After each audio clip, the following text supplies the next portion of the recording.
The moment those heavy, tactical boots scraped against the flagstone path of my suburban home, I knew. I just knew something was fundamentally wrong.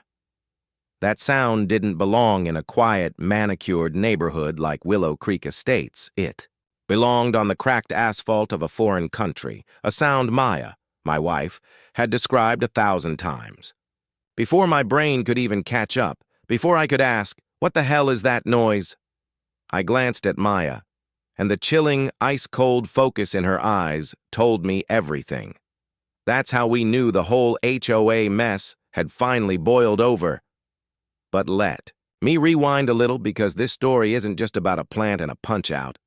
It's about what happens when little people are given a little bit of power, and what happens when they run right into a brick wall named Maya, my retired special forces Green Beret. We'd only been in Willow Creek for maybe 10 days, still had half-unpacked boxes in the garage, when the first notice appeared, jammed between the door and the frame like a passive-aggressive threat. Violation 14C, unauthorized exterior fixtures. It was about a perfectly normal, cheerful little rosemary bush I'd put in a nice white ceramic pot by the front door. A rosemary bush, I remember laughing to Maya that evening. Seriously, this is the hill they want to die on.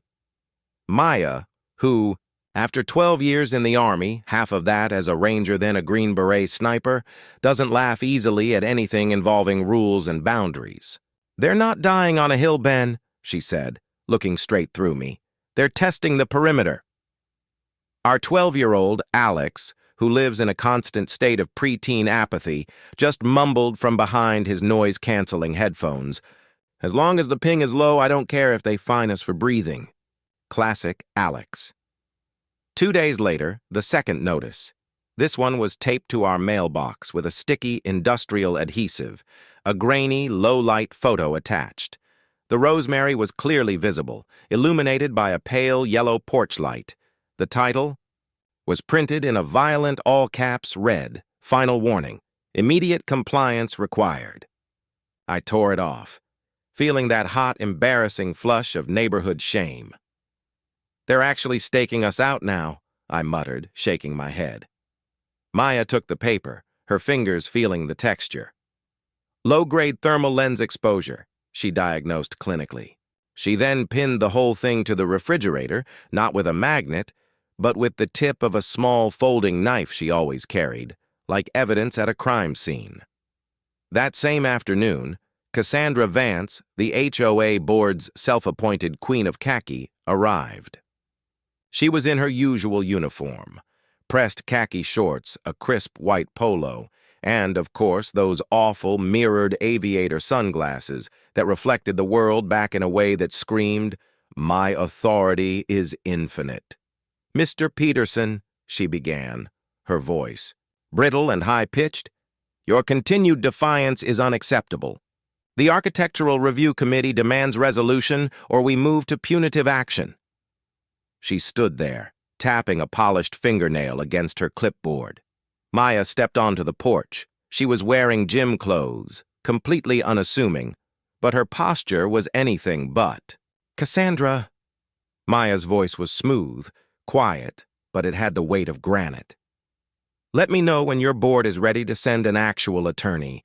Until then, take your little field trip and go home." Cassandra froze. Her fake, professional smile evaporated for a split second, replaced by something dark and genuinely hateful. "Defiance is not wise, Mrs. Peterson. Our community has methods to handle stubborn residents." And then she pivoted on her orthopedic sandals, her footsteps cracking against the driveway like very cheap synthetic fireworks. I closed the door, my adrenaline spiking. Did she just threaten us? Over a damn herb? Maya was already at the living room window, pulling the blinds down slowly, methodically. "No, Ben," she said, her eyes scanning the street. "That was not a threat. That was a declaration of war." By nightfall, the air felt different. It was that unsettling quiet you get just before a storm hits, or just after a shot is fired. The streetlights on our block dimmed, then 3 dark shapes appeared at the edge of our lawn. They moved in, Perfect, disturbing synchronization, their flashlights sweeping our yard like search beams from a watchtower. They didn't knock. They lined up right on the edge of the porch, their movements precise, their shoulders squared. Through the small gap in the curtains, I saw their vests, black nylon, bold white lettering, private security enforcement. No badges, no recognizable agency patch, just pure, cheap intimidation. The tallest one, who looked like a gym bro who hadn't made the cut for real police work, barked, "This is official notice. Your compliance clock has expired. Continued obstruction will result in full-scale property remediation. Your family's full cooperation is mandatory." Maya walked right to the door and flung it open. She didn't raise her voice. She didn't need to. Her voice was like polished steel. "And who exactly authorized this paramilitary theater on my property?" "Orders from Vice President Vance," the leader said, his voice flat. "Next time, you will not have the opportunity to ask questions." They held eye contact with Maya for what felt like an eternity, a tense, silent stare-down, before they turned and retreated, their heavy boots thudding away into the quiet night. Alex, his game controller silent in his lap, finally looked up, his face pale. "Dad, what was that?" "That," Maya murmured, watching their taillights disappear, "was just the opening volley." The next afternoon arrived too brightly, too normally. The birds were chirping, kids were riding bikes. I tried to convince myself it was over, that they'd scared themselves more than us. I was wrong. At precisely 1:17 p.m., the same black unmarked SUV rolled to a stop. The same 3 men climbed out, but this time they weren't wearing vests. They were wearing confidence, and matte black AK platform rifles slung casually over their shoulders.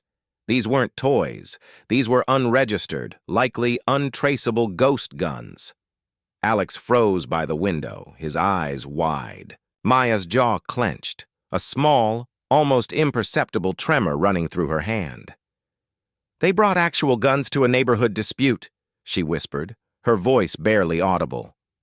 I grabbed my phone, hitting the record button instinctively. The ringleader, the gym bro type, yelled out, "Last chance, Mrs. Peterson. Vice President Vance doesn't take kindly to insubordination. You will vacate the property now." Maya stepped onto the porch. She was completely unarmed, dressed only in a t-shirt and cargo pants, but her posture was flawless, flat calm, ready to move. "Then she should have sent real law enforcement," she repeated. The man sneered. "We are the law enforcement, lady, effective immediately." And that's when the sprinklers burst to life.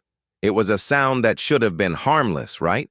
But instead of a clear spray of water, a violent, blinding cloud of fine white powder erupted, catching the afternoon sun and burning into the air.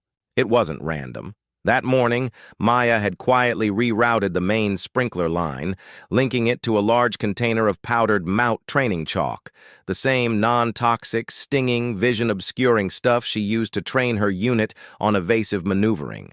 The men staggered back, coughing, their rifles jerking skyward in confusion. That was Maya's moment. She moved like a phantom. She didn't hesitate. She slid low under the drifting chalk haze, one arm sweeping upward, not to block, but to strike the first man's rifle off its center of balance. A quick twist and a pivot, and the weapon was wrenched from his grip, spinning into the grass. The second man swung wildly, his eyes stinging and red. Maya ducked under his reckless line of fire, hooked his elbow and wrenched it down and back. The rifle dropped with a sickening clang. Before he could react, she locked her forearm around his neck in a tight textbook chokehold, using his own momentum to drag him, gasping, to the ground. The third man tried to raise his weapon, but Maya was already closing the distance. One sharp surgical knee strike to his ribs, followed by a low sweep to his legs, and the gun slid harmlessly into the flower bed. She pinned him face down, her boot pressing the polymer receiver just out of reach. By the time the white powder settled, all 3 men were on the ground, stunned, coughing, and utterly disarmed.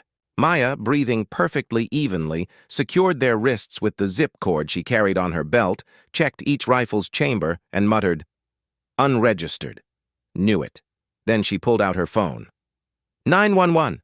This is Maya Peterson at 14 Oak Ridge Lane. 3 armed suspects impersonating law enforcement have been detained on my property. Weapons secured. Send county deputies immediately. When the real deputies arrived 10 minutes later, they approached cautiously. Maya waited until they were close, then raised her hand, palm open, and calmly produced the little green card clipped to her waistband. "Special Forces Green Beret," she said, her voice clear. "All 3 are alive. Weapons are safe and secured." The deputies exchanged a look, a shift in posture from suspicion to immediate, professional respect. The lead deputy, an older man with tired eyes, carefully examined the rifles. "These are ghost guns," he muttered, running his fingers over the smooth, unmarked polymer. "No serials, no registration." His partner added, "And these security patches. Total impersonation." The lead deputy turned to Maya, nodding slowly. "You handled this exactly right, ma'am.